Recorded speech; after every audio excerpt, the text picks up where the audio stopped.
Assalamu alaikum everybody, this is your Arabic teacher Sam and a very warm welcome back to the latest episode of Grammar Time. There was no stop grammar time at the beginning of this. I thought I'll surprise you guys every now and again. We'll do a stop grammar time at the beginning. But anyways, okay, so this is a show, for those of you guys who are new, this is a show in which I share with you the 5 most common grammar mistakes for this week. So obviously throughout the week when I'm marking students' work and I'm looking at the comments in all of my content, and I'm also sort of nosing around in Facebook groups as well of people who are learning Arabic and stuff like that. I kind of spot some really, really common mistakes, and I want to share them with you guys so that you guys can just make some very small tweaks just to iron out any mistakes that you guys have. And eventually we'll carry on doing this playlist until we have like 100 really common mistakes or something. And I thought that'd be really nice. Just because they're often very small little tweaks. When I just raise this little mistake to you, rather than 100 students making that mistake when they hand in their work to me or whatever, when I mark their work, I just share the video with all of you guys now when you guys just make a little tweak. Okay, inshallah. So this week we do have 5. We do have 5 grammar mistakes to talk through. So let's talk about the first one, inshallah. So what is the first grammar mistake for this week? The first grammar mistake is this: you can never have alif and lam at the beginning of the word, as in lam al-ta'rif, as in the definite article. Yeah, by which I mean it means the, right? We call it ta'rif. You can never have that and have tanween on the end of a word. Okay, you can never have that. If something has tanween, it's indefinite, and we call it nakira. Nakira.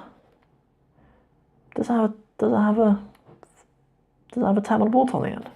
Not sure. But anyway, nakira is the term for something being indefinite. It means a. So you can't use both, right? You can't have both. You can't ever just, even in English, you can't say the a house. So the same in Arabic. You can't say el baytun or el baytin or el baytan. Okay, it's a rule categorically that you can never have a word with both of those. You can never have both the alif and lam at the beginning or the dhamma on the end. Okay, we just need to pay close attention to it. I know in principle, most people understand that, but it's sort of, especially when students are reading aloud to me, I find that kind of goes out the window a little bit, because students obviously, when they're reading aloud, there's a bit more pressure and stuff as well, isn't there? So, so that's the first thing that can absolutely never be the case. Yeah, you can never ever have el and un on the end of a word. Next one is a kind of a follow-on point from that. The follow-on point is this. Okay, so you can. I'm very specific when I say not lam at-ta'rif. Okay, not the lam of the definite article, because you might get words, for example, like this word, iltifatun. Okay, and some people could be like, oh well, we've got an alif and lam at the beginning, and we've got a double dhamma at the end. Okay, we've got alif and lam, and we've got tanween, so there's both of them. Okay, so what's going on here is that's not anything to do with ta'rif. That's not to do with it being definite. That doesn't mean the. Okay, what's going on here is it's just a form of a verb. Yeah, the actual verb would be, I don't know, whatever, right? Like, yeah, but it's not alif and lam at ta'rif that's going at the beginning. Okay, this is actually a word in itself. Iltifat. I assume the root letters are lam, fa, and ta. Yeah, and it's taking that because this is a noun, actually, what's going on here. And it's probably form 8 or something. Iltafata or something like that is what the verb would actually be. This is actually a word. It's to do with a rule that's used in the Quran. When Allah subhanahu wa ta'ala in the Quran often switches between persons, sometimes refers to himself as he, as huwa, sometimes as we, like as nahnu, sometimes as I, as ana, and I believe that that's what iltifat is. That's the term for that eloquence that Allah has in the Quran. When Allah uses that. So so that's kind of point 2. Okay, to bear in mind that there is a difference between having alif and lam at the beginning of a word and it always being the definite article. It's not always a definite article. There can be cases, any form 8 of a verb that begins with a lam, really, iltafata. I mean, if there was a form 8 of the verb la'iba, it was like, I don't know, ilta'aba or something like that. The noun would be ilti'ab. Yeah, ilti'ab, if that was a word. I don't believe it is, but yeah, ilti'ab. But that's not al-ti'ab. That's the whole word. Yeah, and the definite would be like al-ilti'ab, if that was a word. Just like al-iltifatu, you'd need to have al at the beginning of it as well. I hope that makes sense. It's a little bit abstract, isn't it? But yeah, but I hope that makes sense. Number 3, let's have a look at it. Oh, this is really common. Okay, this is really common. People sort of, when we have a lot of these expressions, obviously in the Muslim community, where we say things like inshallah, mashallah, alhamdulillah, but a lot of people actually don't understand the grammar of them, like what the words in it are actually doing. Okay, which one to talk about first? Okay. Oh, yeah, good. Okay, so the common mistakes are that we have, when we say insha'Allah, so a lot of people, I think that the word is insha'u Allahi. Insha'Allahi. Okay, it's not that, right? But like, because the term insha means something, it means like composing or something like that, your composition, the word insha. And that would actually mean like the composition of Allah or something like that, right? It doesn't really make sense, like. But yeah, some people write it like that. Do you know what I mean? If people forget to put the space in here, then that happens. Or some people don't even think that much about it. Like, this is written like an idafa. Yeah, that's like an idafa. It's not that. Okay, that's not the grammar of it. The other thing is, so some people see write it. People understand that we have the word in, meaning sort of if, sha'a, and then kind of think that it's like an idafa with the verb, like the will of Allah. Yeah, if it's the will of Allah, right? But that's not what's going on here. Okay, it's not insha'Allahi. It's not that. What it actually is, I'll put it here, is in. Okay, meaning if. Sha'a. It's kind of it's an if clause. That's why we're using the past tense. Insha'a Allahu. Okay, because Allahu is the subject of that verb, right? Allah is the one doing the sha'a, doing the willing of something, and it's if Allah wills, right? It's not saying like, it's not, even though we usually use it talking about the future. We use a past tense verb. I think that's what confuses people a lot of the time. It's a past tense verb, even though we're talking about the future. But Allah has willed. Allah already willed in the past things that are happening in the future, right? Like, Allah's determined those things thousands of years ago before they actually happen in the future. So it's like, if Allah has willed it. It's a little bit like that. The using the past tense is, it's not always strictly occurrences in the past or in the present. It often more has the meaning of being certain about something. You know, like, even though the Day of Judgment hasn't come yet, there's loads of past tense verbs that are used to do with the Day of Judgment. Yeah, like things that happen on the Day of Judgment are usually referred to with past tense verbs. It's more because they're certain, right? Like, you're certain that they're going to happen. Yeah, exactly. Yeah. So that's really what's going on. Okay, this is really what's going on. In sha'a Allahu. Mistake number 4. We are talking about the verb sha'a again. Okay, this is kind of part 2 of that. We are talking about the verb sha'a. We know that with hollow verbs. By hollow verb, I mean verbs that have an elif in the middle, okay? We know that usually, in the present tense, that kind of becomes a waw or a ya a lot of the time. For example, we have like a verb qala, and in the present tense it becomes yaqulu. Okay, qala, yaqulu, if it means to sleep. No, sorry, if it means to say. If it means to sleep, then it's qala, yaqilu. Yeah, there's 2 different meanings from the verb qala. Qala yaqilu and qala yaqulu. Okay, so that's normally what happens. One of these 2 things normally happens. Okay, most hollow verbs, you can line them up and you can say these are the ones that become a ya in the middle, these are the ones that become a waw in the middle. Okay, and you can usually just divvy them up like that. But with sha'a, so people think, well, is it yashu'u or is it yashi'u? Is it like, if you are going to say it in the present, like he will to do something, right? Is it yashi'u or yashu'u, right? So there are times in the Quran when Allah uses the term yasha', man yasha', you know, whoever he pleases. Yasha'u, okay, so it remains as an alif. There are a few verbs that do that. Another one is nama. Nama, yanamu. That usually catches people out, I think. People expect, because we have the word naum, that it'll become yanumu, but it's not. It's nama, yanamu. Just like sha'a becomes yasha'u.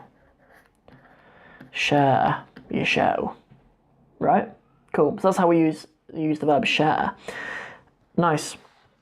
The last one is really common. We kind of learn when we start to learn Arabic. Teachers will often teach their students that like all nouns have cases, right? Like just all words have cases. Like everything should have a dhamma, fatha, or kasra on the end, right? And we learn that because in the beginning we're learning nouns and adjectives and stuff like that. But the fact is that the Arabic language is split up into al-mu'rab, the things which you do i'rab on. Something's mu'rab, it means, it will express its case with a fatha, a kasra, or a dhamma. But then we also have the mabni, which literally means it's sort of been built already. Yeah, mabni, it's already been built, meaning like it just doesn't ever change, right? It doesn't ever change its ending. So we have words like this, na'am. We have words like ajal. We have words like la. Do you know what I mean? These words are mabni. Yeah, like as a joke. I remember when I was in Palestine, I was like real kind of Puritan, trying to say everything in Fusha, and my lecturer, in response to me, would say things like na'amun. Like it would say yes with on the end.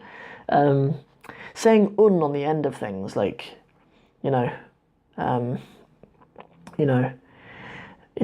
mudarrisi jayyidun, or something like that. Indeed, my teacher is good, or whatever. Saying is a very fasih thing on the end of words. Like, I don't think there's ever a time in Amiyya when you really do that. There are times when you use two fathas, you say shukran, afwan, and the case endings survive into Amiyya, but never with two dhammas, I don't think.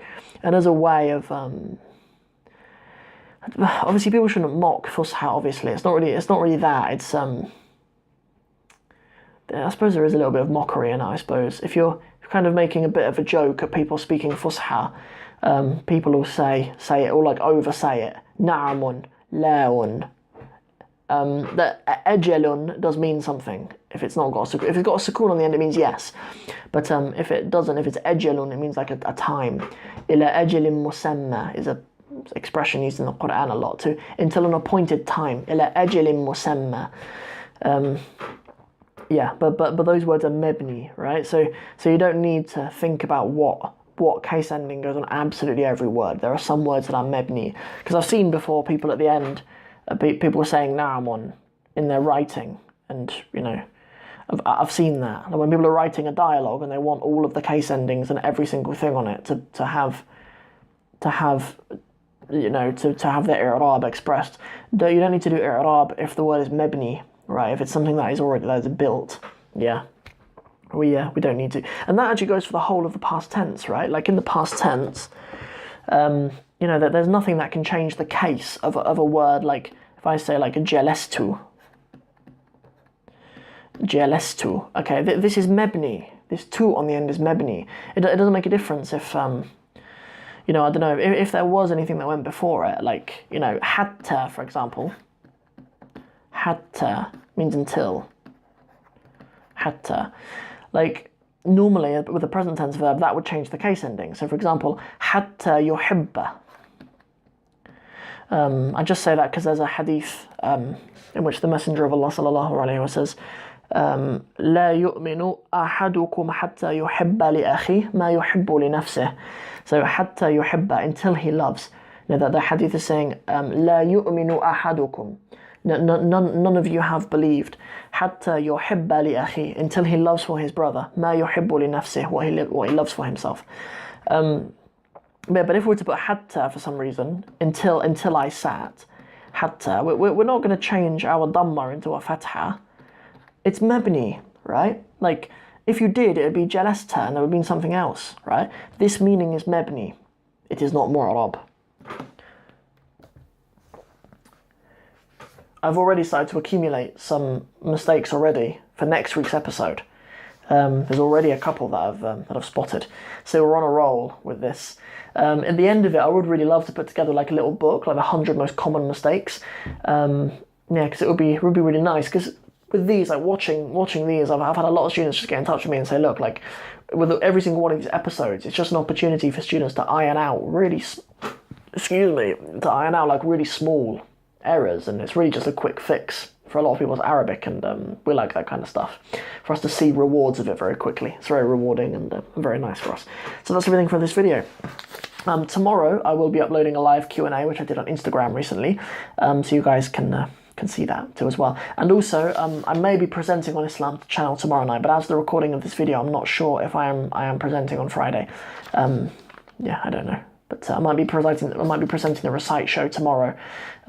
Friday, 7 o'clock. So I can't do my live Q&As on Fridays anymore because I have been presenting on Islam channel. So so we're good. We're good, but we'll try to get something out on Thursday, on Saturday, sorry. But if not, the next thing that we'll do will be the Arabists Digest. Every Sunday evening, we open the Arabists Digest and we do a reading of it and we talk about it. So that's what might be the next time you guys see me. Don't forget to get in touch if you have any questions, if you have anything you'd like to let me know, or anything you'd like to say, or or anything.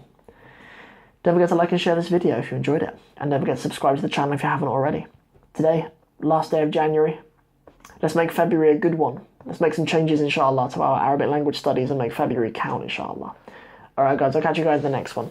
Have a really nice evening. Assalamu alaikum wa rahmatullahi wa barakatuhu.